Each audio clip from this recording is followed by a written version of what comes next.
Exercise. First fifth exercise எப்படி சொல்லித்தரேன். Right leg பேக்கில் வைக்கணும். ஓகேயா? ரைட் லெக் பேக்கில் வைக்குമ്പോൾ ബോഡി എക്സസൈസ് எப்படி வரும்னு சொல்லியா நம்ம ஃபர்ஸ்ட் எக்ஸசைஸ்ന്റെ സെയിം തന്നെ ரெயின்போ மாதிரி. பட் ரைட் இது பெண்ட் பண்ணணும். அப்புறம் லெக் பேக்கில் வைக்கணும். இதுல என்ன சொல்லணுது, இது ஸ்டாண்ட் பண்ணிட்டு உட்காரக்கூடாது. இப்படி இப்படி இப்படி உட்காரக்கூடாது. இதுல எல்லாருக்கும் வரணும் ஒரு நெகட்டிவ் தான். அந்த அரைமண்டலத்தில் உட்கார்ந்து ஃபர்ஸ்ட் என்ன எக்ஸசைஸ் தான் பண்ணிது, இப்படி பண்ணில தக்க திண்ணி தக்க சுடு இப்படி பண்ணில. அதே மாதிரி தி தை லுக் இந்த கார்னர்ல வரணும். நித்தி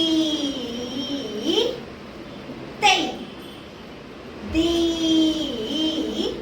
தை தி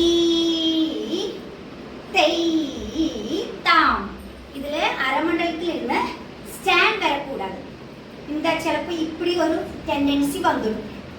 അത് വരக்கூடாது. അരമണ്ഡലം ഫിക്സ് ആയിട്ട് അരമണ്ഡലത്തിൽ ഉட்காരണം. നിങ്ങൾക്ക് മുടിഞ്ഞ അളവിൽ അരമണ്ഡലം ഉட்கார்ந்த போதுം.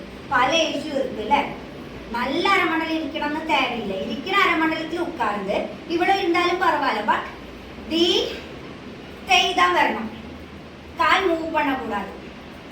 பேக்கில் வைக்கணும். பட் இங்கே மூவ் பண்ணக்கூடாது. ஓகே, இதுதான் ஃபிஃப்த் எக்ஸசைஸ்.